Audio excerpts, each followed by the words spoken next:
Qui sont les 5 plus grands guerriers ou chefs militaires de tous les temps? Bonjour et bienvenue sur Des Histoires et Légendes, votre chaîne de découverte d'histoires, de légendes, mais aussi de personnages historiques ou de fiction. L'histoire a vu émerger des figures militaires d'exception dont les exploits continuent de fasciner à travers les siècles. Ces guerriers, à la tête de leurs armées, ont marqué non seulement leurs époques mais aussi l'histoire du monde, laissant un héritage militaire et culturel qui perdure. Connaissez-vous les 5 personnages pouvant être considérés comme étant les plus grands guerriers de l'histoire? Sinon, nous allons le découvrir ensemble. À tout de suite après le générique.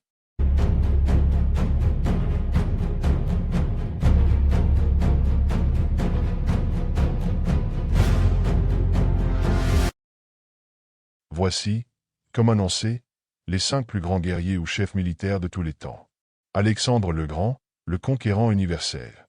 Alexandre III de Macédoine, connu sous le nom d'Alexandre le Grand, est l'un des stratèges militaires les plus admirés de l'histoire. Né en 356 avant Jésus-Christ, il devint roi de Macédoine à l'âge de 20 ans. Durant son règne, il conquit un empire qui s'étendait de la Grèce à l'Inde en passant par l'Égypte et la Perse. Sa victoire décisive contre Darius III de Perse à la bataille de Gaugamel en 331 avant notre ère reste l'une des plus célèbres de l'Antiquité. Alexandre ne fut pas seulement un conquérant, mais aussi un visionnaire qui cherchait à fusionner les cultures de l'Est et de l'Ouest, fondant de nombreuses villes, dont la célèbre Alexandrie en Égypte.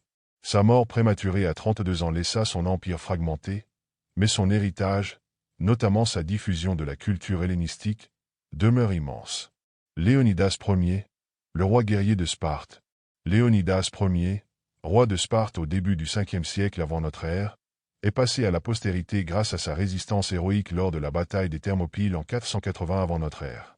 À la tête de 300 soldats spartiates, Léonidas affronta l'immense armée perse de Xerxès, dans un combat désespéré visant à ralentir l'invasion de la Grèce.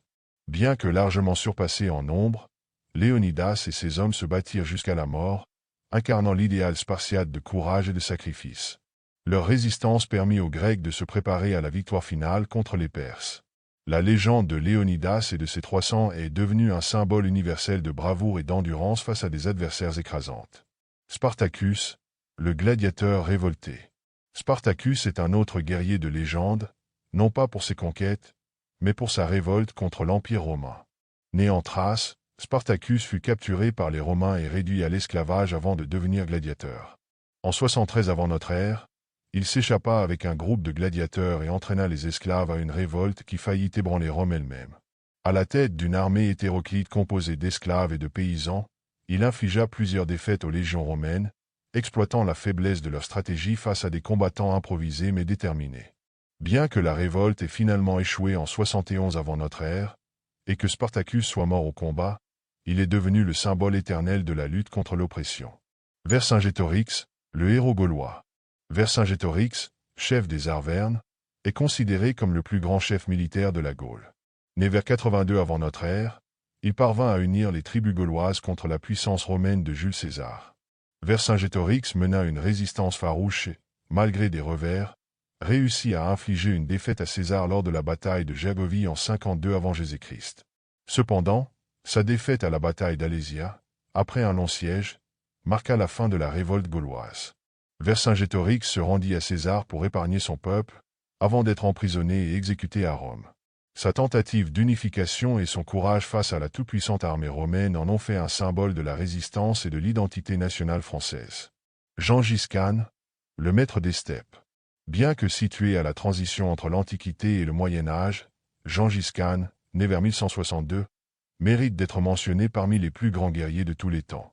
Fondateur de l'Empire mongol, il unifia les tribus nomades des steppes et mena une série de conquêtes fulgurantes à travers l'Asie et l'Europe de l'Est. Sa stratégie, basée sur la rapidité de ses cavaliers et sur une discipline de fer, lui permit de vaincre des empires beaucoup plus vastes et plus puissants que le sien. Sous son commandement, l'Empire mongol devint le plus grand empire contigu de l'histoire. Bien que son règne ait été marqué par des campagnes de terreur et de destruction, Gengis Khan a également su instaurer une administration efficace et favoriser le commerce et les échanges culturels le long de la route de la soie.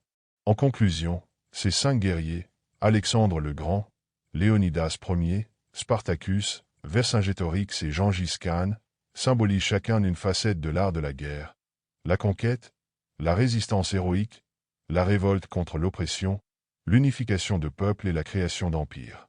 Leurs exploits ont traversé les siècles, inspirant de nombreuses générations, et leur héritage reste un sujet d'étude et d'admiration dans le monde contemporain. Vous n'êtes pas d'accord avec ce classement? Donnez le vôtre en commentaire et à la prochaine pour une nouvelle histoire ou légende, et n'oubliez surtout pas de vous abonner.